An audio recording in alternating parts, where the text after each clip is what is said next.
Assalamualaikum warahmatullahi wabarakatuh. Berikut adalah kuliah tentang gelombang elektromagnet. Materi gelombang elektromagnet, karena kita tidak akan membahas terlalu detail di materi tentang gelombang elektromagnet ini.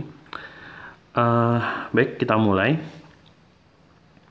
Sebelum kita masuk ke materi tentang gelombang elektromagnet, mungkin kita akan membahas terlebih dahulu tentang gelombang mekanik ya. Jadi dasarnya nanti dari sini. Jadi sifat-sifat yang ada di gelombang mekanik yang bisa akan kita bahas di sini itu nanti bisa juga kita gunakan untuk membahas permasalahan tentang gelombang elektromagnet. Jadi kalau gelombang mekanik itu di sini ada beberapa poin, ada dua jenis. Yang pertama, poin pertama ya, ada dua jenis gelombang mekanik. Yang gelombang mekaniknya itu adalah transversal dan longitudinal ya. Jadi kalau gelombang mekanik itu yang transversal itu bentuknya yang bergelombang seperti biasa. Sedangkan yang longitudinal itu adalah yang gampangnya kalau Anda pernah lihat sling, permainan sling itu ya, itu kan terdiri dari kayak semacam gulungan kawat yang di sini kadang bisa ada bisa rapat, terus bisa renggang, terus bisa kemudian rapat lagi ya, permainan semacam sling gitu. Kemudian dia renggang lagi. Nah, di sini ini kita sebut gelombang yang semacam ini itu adalah gelombang longitudinal ya. Ini nggak harus berupa sling sih. Nanti kita lihat salah satu contohnya gelombang longitudinal itu bisa aja dia semacam densitas. Jadi densitas udara. Di sini misalnya densitas udara yang rapat, kemudian di sini renggang, densitas udara renggang, kemudian rapat, kemudian renggang lagi, kemudian dia rapat, kemudian renggang lagi gitu ya. Nah, ini jadi yang semacam ini, gerak gelombang yang semacam ini tuh disebut dengan nama gelombang longitudinal. Gelombang longitudinal itu bisa juga dikatakan bahwasanya arah rambatnya itu sesuai dengan arah perubahan amplitudonya ya. Jadi kalau perubahan amplitudonya kan ke sini ya. Perubahan amplitudo ini merapat terus merenggang, merapat, merenggang, ini kan sesuai dengan arah gerakannya. Misalnya gerakan punya kecepatan ke sana. Ya, ini kecepatan gelombangnya ke sana misalnya. Sedangkan kalau gelombang gelombang transversal itu arah perubahan amplitudonya itu tegak lurus terhadap arah kecepatan. Jadi misalnya dia gelombangnya merambat ke sana, maka arah amplitudonya itu tegak lurus ke atas ke bawah gitu ya, ke atas ke bawah. Nah, ini perbedaannya gelombang transversal dengan gelombang longitudinal. Jadi gelombang mekanik itu merambat melalui medium ya. Jadi kalau misalnya yang pertama yang gelombang transversal, contohnya ini misalnya bisa dilihat gelombang di air. Jadi kalau misalnya Anda lemparkan batu ke sebuah kolam itu, maka dia akan ada riak gelombangnya ya. Gelombangnya itu adalah gelombang tipe transversal. Jadi sedangkan contohnya gelombang longitudinal ini misalnya yang ada di ini ya, ini kayak yang alat permainan itu yang namanya sling gitu. Kemudian bisa juga salah satu contohnya adalah kalau ini misalnya densitas udara, ini adalah bunyi ya, gelombang bunyi, gelombang suara gitu. Nah, ada dua jenis gelombang mekanik, dan gelombang mekanik itu ciri khasnya dia merambat melalui medium. Jadi yang kalau bisa gelombang air atau tali, ini kan yang naik turun itu air dan talinya ya. Sedangkan ini yang merapat merenggang itu adalah slingnya itu sendiri, mediumnya.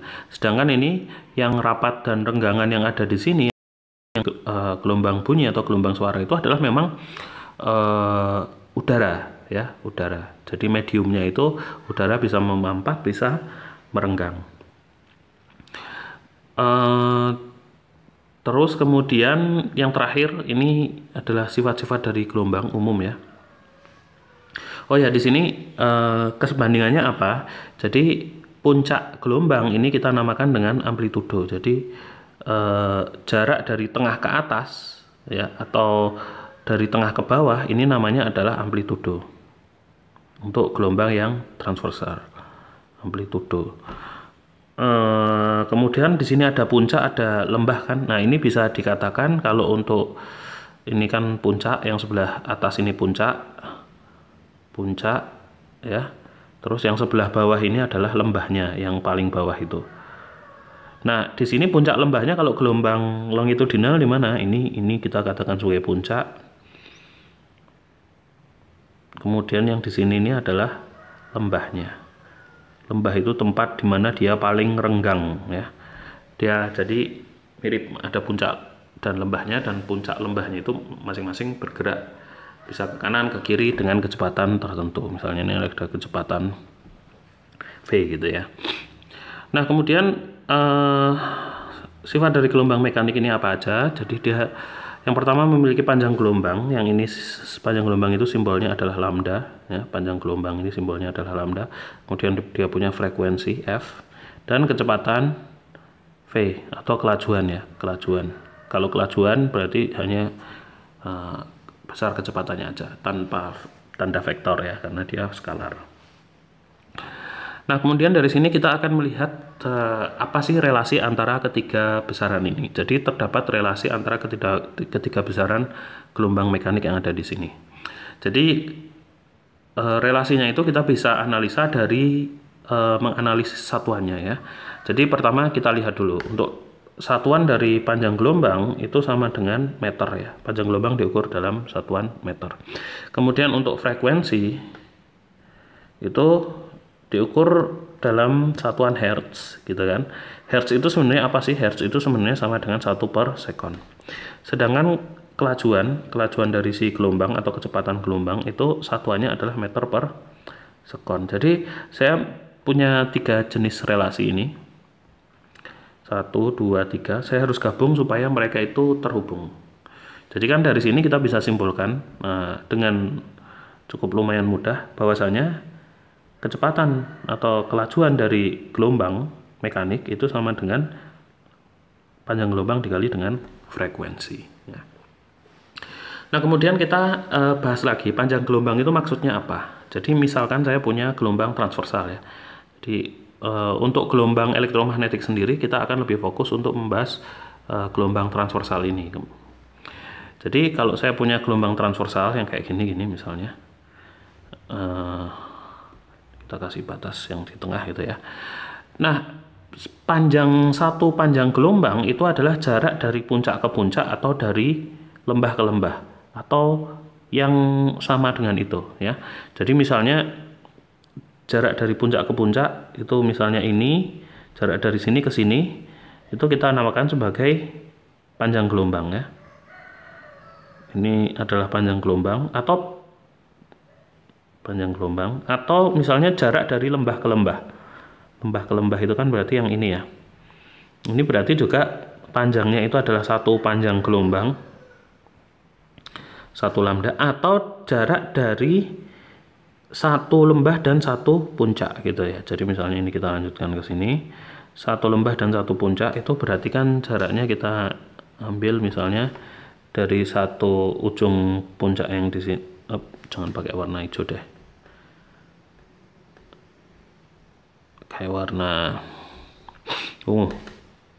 jadi jarak dari sini juga jarak ke sini, jadi dia terdapat satu puncak dan satu lembah itu juga sama-sama panjang gelombang, dan ini panjangnya adalah sama ya untuk satu gelombang itu. Nah, oke, jadi apa yang kita dapat di sini adalah relasi ini. Jadi kecepatan atau kelajuan gelombang itu sama dengan panjang gelombang dikali dengan frekuensi. Nah, kemudian berikutnya kita akan membahas tentang sifat-sifat gelombang elektromagnet. Jadi di sini ada beberapa poin yang perlu kita bahas. Yang pertama itu adalah sifat dari gelombang elektromagnet itu tidak memerlukan medium ya. Jadi gelombang elektromagnet itu bisa merambat di ruang hampa, bukan mediumnya yang bergelombang, yang yang membentuk gelombangnya, tapi gelombang elektromagnetik itu sendirilah yang memang dirambatkan secara gelombang gitu ya. Beda dengan gelombang bunyi atau gelombang tali, gelombang yang ada di air atau gelombang suara, itu kan semuanya mediumnya yang bergetar atau yang bergelombang gitu ya.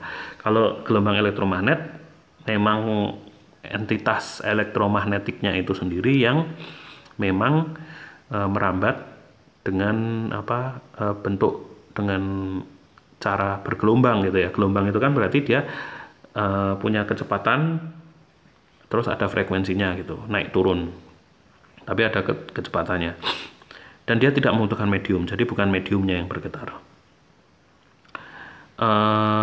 Kemudian yang kedua, memiliki kelajuan cahaya C di ruang hampa. Jadi semua gelombang elektromagnet itu merambat dengan kelajuan cahaya kalau di ruang hampa, karena cahaya itu sendiri sebenarnya adalah cahaya tampak ya. Cahaya tampak itu sebenarnya adalah salah satu spektrum bagian dari gelombang elektromagnetik juga ya. Dan kelajuan cahaya itu berapa? Kelajuan cahaya itu C itu sama dengan 3 kali 10 pangkat 8 meter per sekon, ya sekitar ini. Lebih akuratnya 3, atau 2,99 berapa gitu, atau 3,00 berapa gitu ya. Itu bisa dicek nanti ya, bisa dicek. Tapi biasanya untuk memudahkan memang langsung saja ditulis sebagai 3 kali 10 pangkat 8 meter per sekon. Kemudian, nah di sini poin yang ketiga, itu gelombang elektromagnetik ini memiliki sifat dual. Jadi dia bisa bersifat seperti partikel dan juga bisa bersifat seperti gelombang. Dan di sini sebenarnya ranahnya itu adalah ranah fisika kuantum ya. Tapi kalau detailnya itu ada di ranah fisika kuantum, sifat dualitas cahaya ini. Tapi ini cukup juga kita perlu bahas juga, karena nanti untuk membahas tentang radiasi itu kita perlu mengetahui sifat ini juga ya. Jadi radiasi cahaya itu ternyata dia kadang bisa bersifat seperti partikel dan juga bersifat seperti gelombang, tergantung situasinya. Kemudian poin yang keempat, partikel cahaya atau gelombang elektromagnetik disebut dengan foton ya. Jadi kalau memang kita pengetahuan di awal dulu, orang pertama kali yang terverifikasi secara eksperimen itu adalah memang cahaya itu sebagai gelombang ya. Tapi kemudian ternyata orang juga setelah munculnya teori fisika kuantum ini, sifat dualitas partikel dan gelombang dari radiasi elektromagnet. Nah, orang juga menemukan bahwasanya partikel cahaya memiliki sifat seperti partikel, ataupun nggak harus cahaya ya, nggak harus cahaya tampak yang kita tahu, tapi seluruh gelombang elektromagnetik, seluruh spektrumnya, mulai dari yang misalnya sinar X sampai inframerah misalnya gitu, sampai microwave gitu, itu semuanya memiliki sifat dual. Gelombangnya itu bisa bersifat sebagai partikel, bisa bersifat sebagai cahaya. Nah, ketika dia bersifat sebagai partikel, itu partikelnya disebut dengan foton. Nah, di sini foton memiliki energi sebanding dengan frekuensi gelombangnya. Jadi partikel cahaya tadi itu punya energinya itu adalah sebanding dengan frekuensi gelombangnya. Jadi semakin tinggi frekuensi gelombangnya, maka akan semakin tinggi juga energi dari partikel cahaya tersebut atau partikel gelombang elektromagnetik tersebut. Dengan H itu adalah konstanta Planck, yang nilainya bisa dilihat di situ. Konstanta Planck itu adalah 6,63 kali 10 pangkat min 34 ya. Ini meter kuadrat kilogram sekon, atau bisa juga ditulis sebagai joule sekon. Joule sekon. F itu adalah frekuensi gelombang elektromagnet. Nah, di sini mungkin kita bisa bahas sedikit lebih lanjut bahwasanya seperti apa sih ukuran frekuensi itu gelombang elektromagnet. Nah, bisa dilihat di sini. Saya tulis di sini adalah frekuensi gelombang yang biasanya mungkin Anda dengarkan di radio itu ya. Jadi radio itu antenanya itu menerima sinyal gelombang elektromagnetik di panjang gelombang radio gitu ya. Yang biasa mungkin di sini saya tulis rentangnya. Rentangnya itu saya ambil dari 87,5 sampai 108 MHz gitu ya. Mega itu kan 10 pangkat 6. Jadi ini sama dengan, bisa kita tuliskan 87,5 kali 10 pangkat 6 sampai 108 kali 10 pangkat 6 Hertz gitu ya.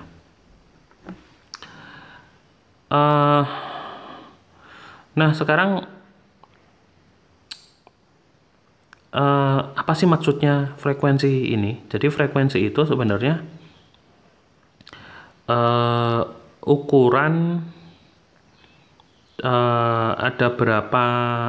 Jadi gini misalnya, jadi gelombang itu kan bentuknya transversal gitu ya. Jadi gelombang elektromagnet bentuknya transversal, kita anggap yang di sini bentuknya transversal, dan dia itu merambat dengan kecepatan tertentu. Nah, misalkan Anda duduk diam di suatu titik di dalam ruang, dan ruang itu dilewati oleh gelombang elektromagnetik. Ambil saja Anda duduk di titik merah ini, atau Anda berdiri di titik merah itu, dan gelombang elektromagnetik itu punya kecepatan. Anda sekarang tugasnya adalah menghitung ada berapa banyak gelombang yang lewat Anda dalam 1 detik ya. Jadi pertanyaannya adalah ada berapa gelombang, ada berapa banyak panjang gelombang gitu ya, banyak lambda ya. Lambda itu kan 1 panjang gelombang ya, atau 1 panjang gelombang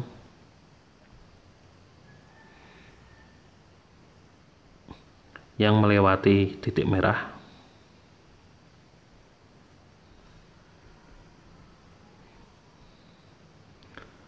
dalam 1 detik. Nah, itu adalah ukuran hertz sebenarnya. Dalam 1 detik. Dalam 1 detik. Jadi misalkan Anda berdiri di titik merah itu, lalu Anda ditugaskan untuk menghitung dalam 1 detik itu ada berapa banyak gelombang yang melewati Anda. Berapa banyak satuan lambda, satuan 1 panjang gelombang yang melewati Anda.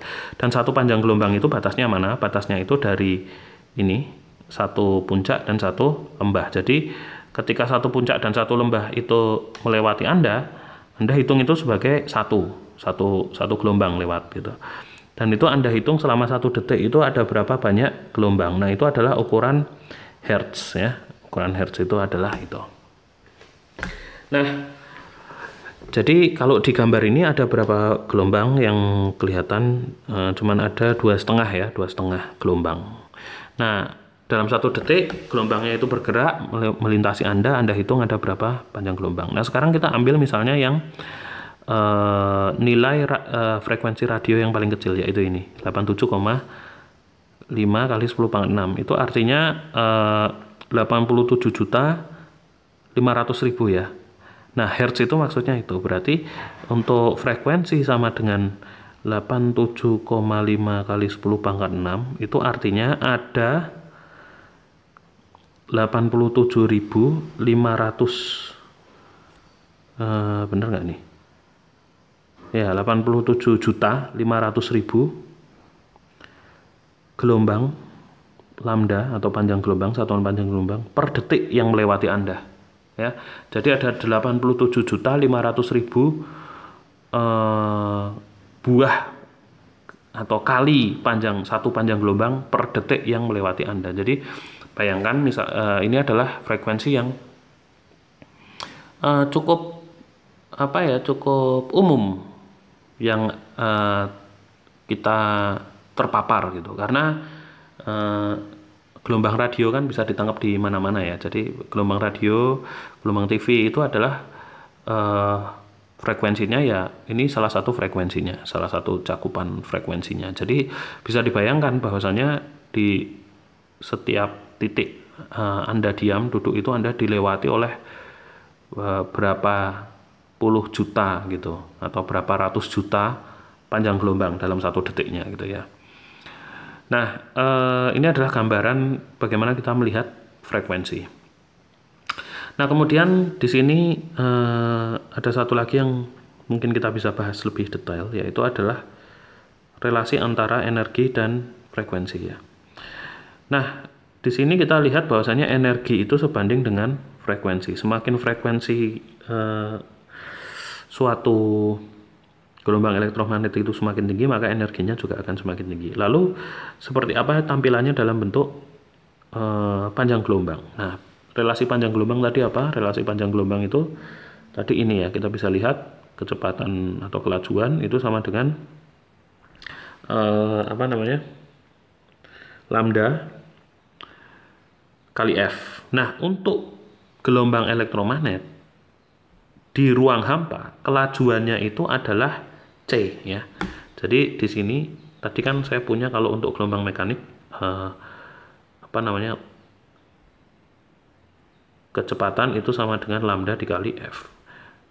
Ini adalah gelombang mekanik. Kalau dia di gelombang elektromagnet dan di ruang hampa, kelajuannya itu berubah menjadi C ya. Nilainya udah fix konstan di ruang hampa. Sama dengan lambda dikali F. Sehingga F itu bisa dinyatakan dalam F sama dengan C dibagi lambda. Jadi saya bisa nyatakan juga energi yang di sini ini sama dengan, kalau mau dikatakan sebagai panjang gelombang, maka di sini dinyatakan dalam H kali C per lambda. Nah, ini adalah juga rumusan untuk energi. Jadi kita bisa lihat bahwasanya energi itu berbanding lurus dengan frekuensi dan energi berbanding terbalik dengan panjang gelombang. Jadi semakin panjang gelombangnya semakin besar, energinya semakin kecil, karena frekuensi tadi kan memang seperpanjang gelombang yang di atas ini ya, yang di atas ini. Jadi semakin besar frekuensi itu pasti panjang gelombangnya semakin kecil, dan semakin kecil frekuensi panjang gelombangnya semakin besar. Itu karena panjang gelombang elektromagnet di ruang hampa itu konstan, yang nilainya 3 kali 10⁸ meter per sekon. Nah, ini adalah kecepatan yang tinggi. Ini adalah kecepatan cahaya di ruang hampa, dan kecepatan ini membuat, mungkin sebagai informasi tambahan aja, cahaya matahari butuh waktu 8 menit untuk mencapai permukaan bumi ya.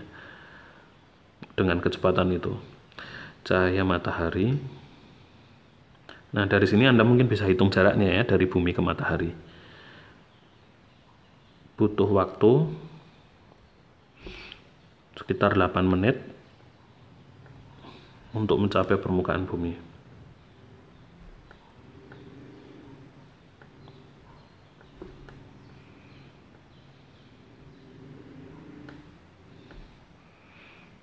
Nah, itu ya. Jadi nggak seketika ketika matahari bercahaya terus langsung seketika itu juga jadi terang. Jadi cahaya yang nyampe ke permukaan bumi itu sebenarnya 8 menit yang lalu masih di permukaan matahari gitu.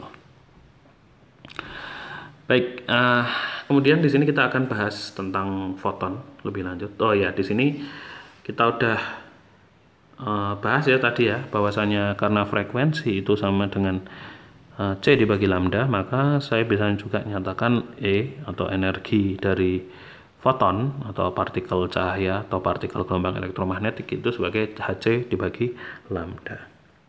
Nah, sekarang di sini ada latihan, tuliskan satuan H konstanta Planck dengan menggunakan satuan Joule. Tadi sudah ya. Tadi sudah kita bahas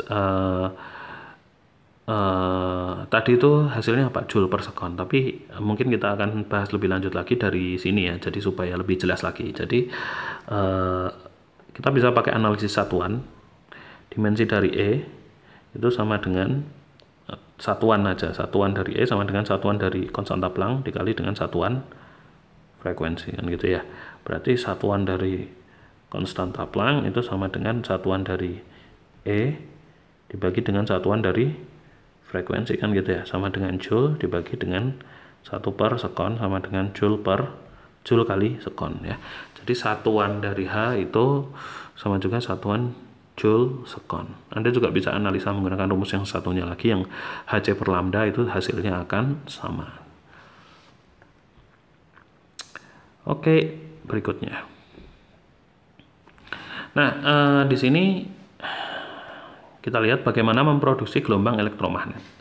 Yang namanya gelombang elektromagnet itu terdiri dari dua kata, elektro dan magnet. Jadi di situ listrik dan magnet ya. Sehingga gelombang elektromagnetik itu merupakan gabungan dari medan listrik dan medan magnet yang bergerak merambat di dalam ruang. Nah, di sini ada gambar ya, Anda bisa lihat gambar di sini. Dari gambar ini kelihatan bahwasanya yang merah itu adalah medan listrik ya. Medan listrik merah itu simbolnya E, yang biru itu adalah medan magnet simbolnya B. Ya. Jadi ini yang biru ini adalah B, yang merah ini adalah E, medan listrik gitu. Nah, Anda bisa lihat di sini mereka saling tegak lurus ya. Di sini saling tegak lurus. Kemudian di sini panjang gelombangnya lambda itu juga udah diberikan, ini lambda ya di sini ya. Jangan pakai warna merah, misalnya kita pakai warna hitam. Ini wavelength atau lambda. Jadi itu ada satu panjang gelombangnya. Nah, E itu berasal dari muatan listrik dan B berasal dari arus atau muatan listrik yang bergerak. Sehingga kesimpulannya muatan listrik yang dinamis ya, dipercepat itu yang bisa menghasilkan radiasi elektromagnetik atau gelombang elektromagnetik ya. Ini bukan cuman medan tapi gelombang EM atau radiasi EM. Jadi kalau kita belajar di kemagnetan kan kemarin saya tahu bahwasanya kalau muatan bergerak itu akan menghasilkan medan magnet ya. Kalau muatan bergerak, tulis di sini muatan bergerak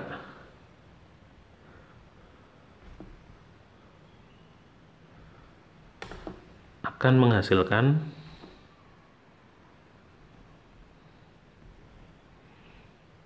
muatan listrik ya, muatan Q itu, muatan listrik bergerak akan menghasilkan medan magnet.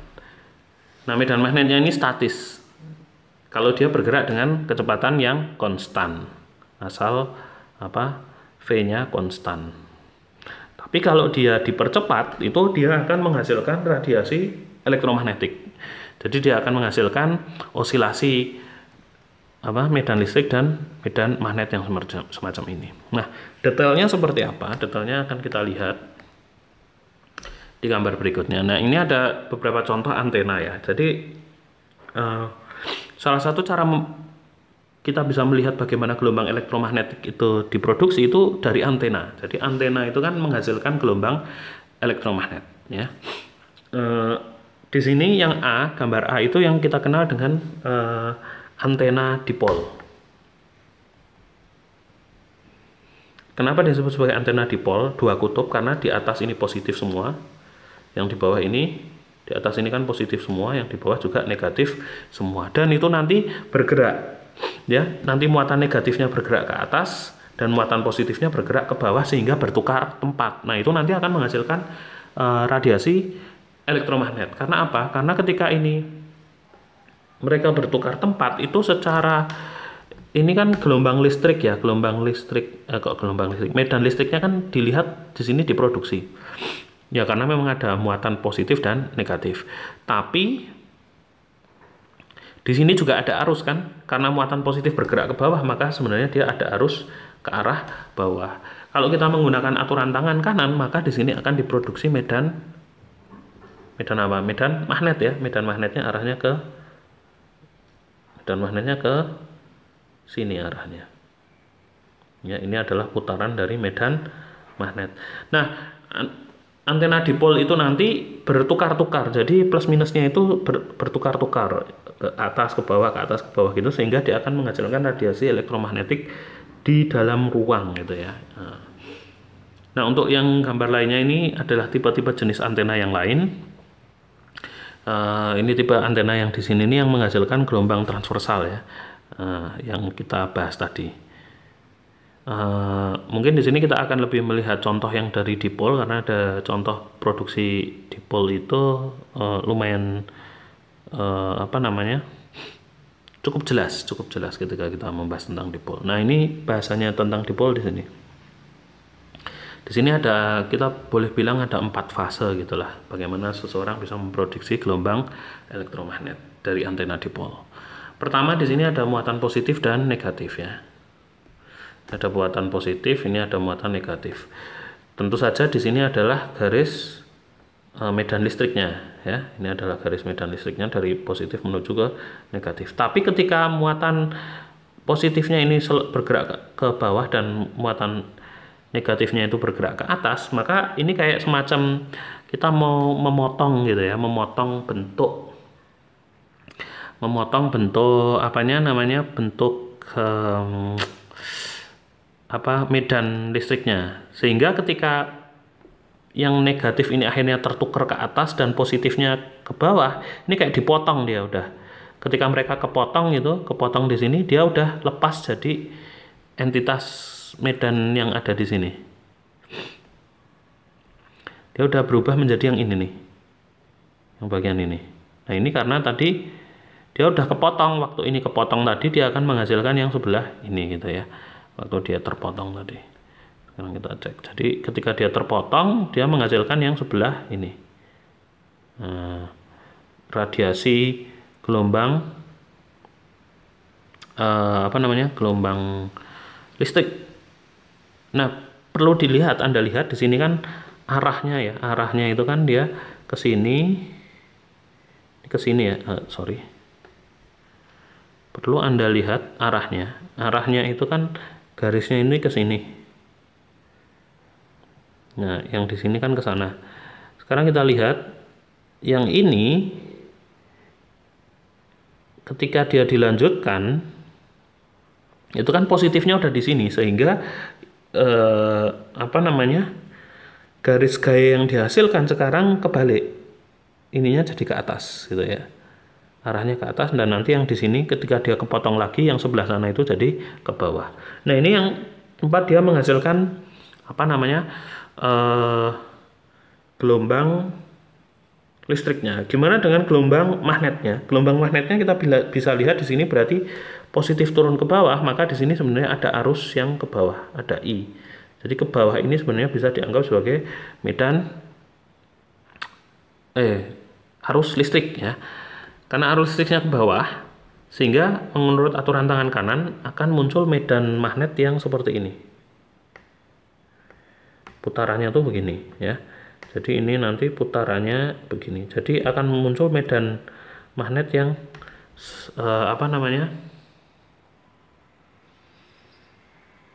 yang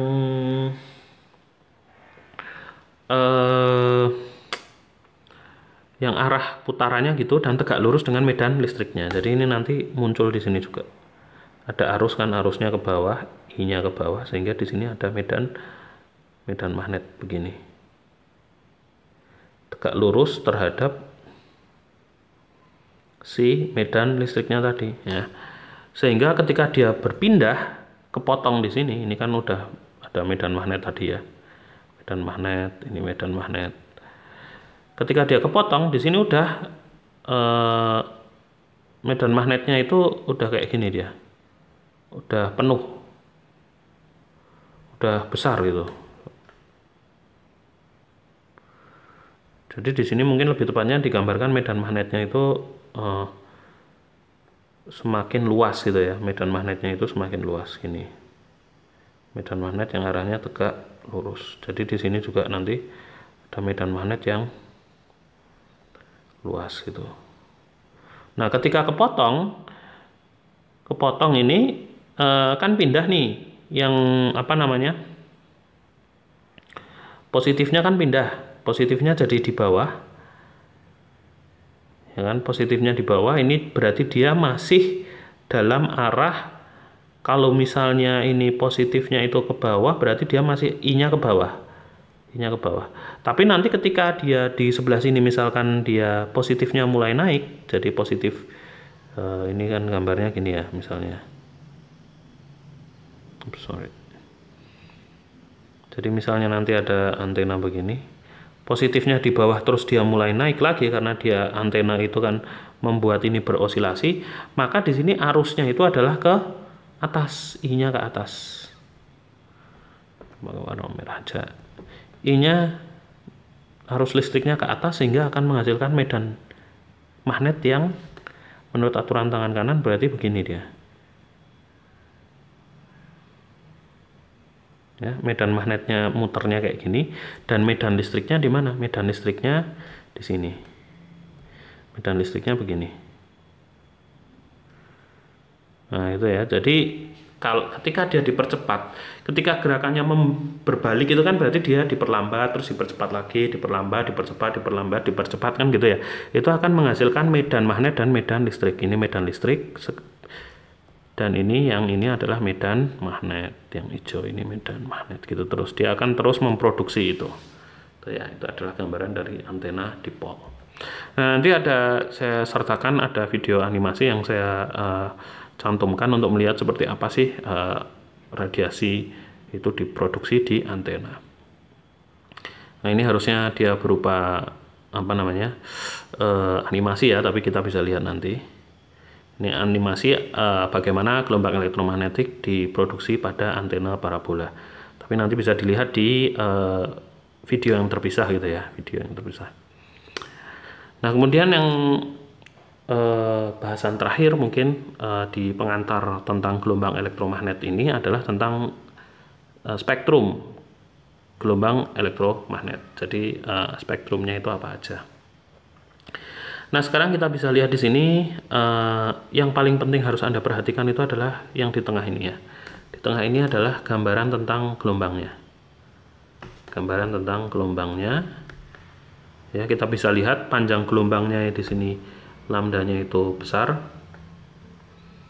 Kalau lambda besar berarti frekuensi kecil. Yang di sini adalah lambdanya kecil, panjang gelombangnya kecil karena dia semakin rapat gitu ya gambarnya. Gambarnya semakin rapat dan frekuensinya pasti besar karena mereka berbanding terbalik. Nah, itu bisa dilihat dari sini ya. Di sini kan frekuensinya sampai 300 eta hertz gitu ya. 300 eta hertz ini kalau giga itu 10, jadi di sini giga, ini 300 GHz itu 10 pangkat 9, tera itu berarti 10 pangkat 12, piko itu 10 pangkat 15, eta berarti 10 pangkat 18 ya. Di sini ada 300 kali 10 pangkat 18 Hz itu. Sangat tinggi frekuensinya. Kemudian di sini adalah yang paling rendah. Di sini ada 3 Hz gitu kan ya. 3 Hz itu adalah frekuensi yang paling kecil. Nah, sekarang jadi objeknya tuh sama-sama gelombang elektromagnetik, tapi kalau frekuensinya beda itu dia itu menghasilkan fenomena yang berbeda-beda juga. Jadi kayak semacam mata kita itu hanya bisa menangkap panjang gelombang tertentu ya. Hanya di panjang gelombang yang visible ini yang kelihatan. Di situ ada gambar pelangi, Mejiku Hibiniu ya, merah, jingga, kuning, hijau, ungu, terus dan sebagainya itu. Nah, itu hanya rentang yang kecil dari kemungkinan panjang gelombang ataupun frekuensi dari gelombang elektromagnet. Untuk panjang gelombang yang lain, mata kita nggak bisa nangkep ya. Jadi mata kita itu hanya merupakan sensor gelombang elektromagnetik hanya pada rentang cahaya tampak. Dan cahaya tampak ini sumbernya bisa dilihat di sini apa? Salah satu sumbernya itu adalah matahari. Walaupun matahari itu juga memproduksi ultraviolet dan mungkin ada juga infrared gitu ya. Tapi dia paling banyak memproduksi di panjang gelombang tampak ya. Nah, kita bisa lihat di sini yang atas itu adalah rentang frekuensi, yang sebelah atas ini frekuensi, di sini adalah panjang gelombang ya, panjang gelombang yang kecil tadi. Nah, kemudian oh ya, di sini ada penjelasan. Jadi di sini itu visible, kemudian kita lihat ultraviolet, yang di sini ultraviolet itu nggak kelihatan ya. Violet itu dianggap sebagai panjang gelombang yang paling rendah dari sinar tampak, berarti dia energinya paling tinggi. Merah itu adalah energinya paling rendah ya, karena panjang gelombangnya yang paling panjang di cahaya tampak. Nah, ultraviolet itu artinya di atasnya violet, di atasnya ungu energinya, dan infrared itu adalah di bawahnya merah ya. Infra itu di bawahnya merah. Kemudian untuk panjang gelombang yang lebih rendah lagi atau energi paling tinggi setelah ultraviolet itu adalah sinar X yang biasa digunakan untuk ini, X-ray atau Roentgen. Kemudian di sini ada sinar gamma, sinar kosmik ya, yang salah satu sumbernya radiasi-radiasi yang berbahaya yang energinya tinggi ini ada di bahan-bahan radioaktif. Nah, di sini ada rentang di mana dia dipisah di ionizing sama non-ionizing.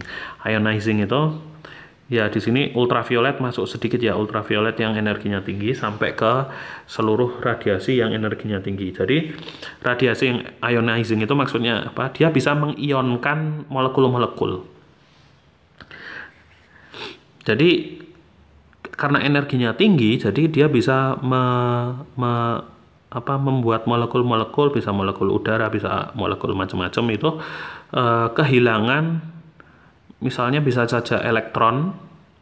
Kalau dia kehilangan elektron di kulit atomnya atau di kulit molekulnya itu, berarti kan dia jadi terionisasi ya, molekul-molekul atau elektron itu. Bahkan untuk radiasi-radiasi radioaktif yang energinya sangat tinggi, dia bahkan bukan cuman mengionisasi, tapi energinya itu, fotonnya itu dianggap seperti partikel keras gitu, yang bisa merusak misalnya struktur DNA ya. Jadi kalau kita punya struktur DNA double helix gitu kan ya, ini kalau ketabrak sama radiasi tinggi yang dihasilkan oleh radioaktif yang di bawah ini dengan panjang frekuensi yang sangat tinggi, ini ketika dia ditabrak itu oleh ini foton ditabrak oleh foton radiasi cahaya yang sangat tinggi dengan energi H kali frekuensi tadi, itu bisa merusak struktur DNA yang ada di tengah. Jadi bisa jadi DNA kita yang tadinya utuh sehat gitu, ternyata di sini rusak. Jadi cuman sisa ini aja, yang lainnya mungkin masih ada. Tapi yang ini udah rusak, yang tengah ini udah keropos gitu karena dihantam oleh foton berenergi tinggi.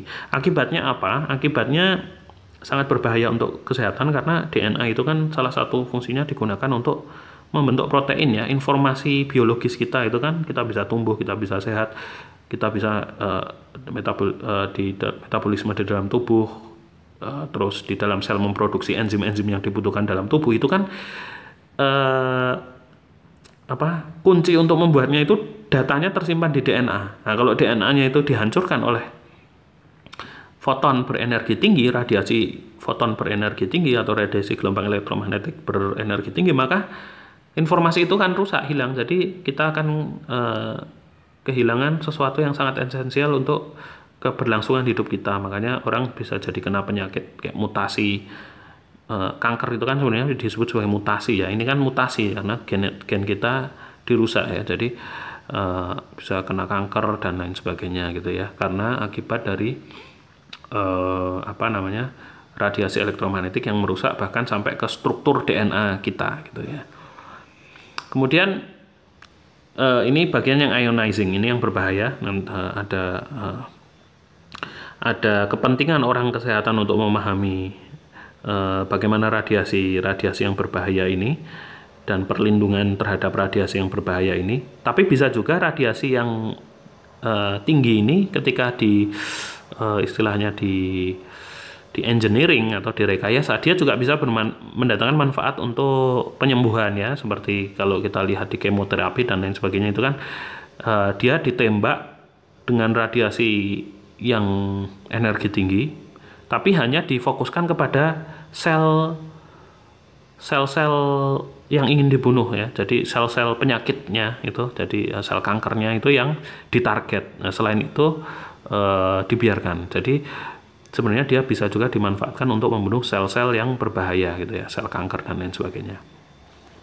Kemudian yang bagian kiri ini adalah bagian yang non-ionizing. Yang non-ionizing ini yang energinya rendah ya, frekuensinya rendah, panjang gelombangnya tinggi. Non-ionizing itu tidak memiliki cukup kekuatan untuk mengionisasi berbagai macam molekul sehingga dia relatif aman terhadap makhluk hidup ya. Nah, di sini kita bisa lihat spektrumnya itu mulai dari ultraviolet yang energinya rendah sampai sinar cahaya tanpa, infrared, dan ke belakang. Nah, di sini kita bisa lihat spektrumnya itu setelah infrared, di bawahnya infrared yang energinya rendah itu ada microwave, gelombang mikro. Salah satu contoh penggunaannya itu ada di microwave, ya, alat masak itu microwave dan satelit, ya. Dan ini yang biasanya untuk data-data yang dikirim lewat satelit gitu ya. Kemudian di sini ada frekuensi radio yang tadi kita bahas 87,5 MHz dari itu ya. Itu biasanya digunakan untuk handphone, TV, dan radio gitu ya. Kemudian ada lagi yang lebih rendah, frekuensi yang lebih rendah di sini pemakaiannya ada di monitor ini, kemudian ada juga di pembangkit listrik yang AC gitu, frekuensi rendah, dan juga salah satunya itu di subway gitu ya. Bumi itu juga menghasilkan gelombang elektromagnet juga, tapi lebih cepatnya gelombang magnet bumi, tapi dia energinya itu rendah, sangat rendah, sehingga ya kalau dia tinggi bumi tidak akan bisa ditinggali ya untuk makhluk hidup, jadi dia aman. Jadi medan magnet bumi itu sangat rendah, jadi dia aman. Baik, jadi mungkin ini adalah pengenalan terhadap gelombang elektromagnet. Kita akan bertemu lagi di pembahasan materi kuliah yang berikutnya. Wassalamualaikum warahmatullahi wabarakatuh.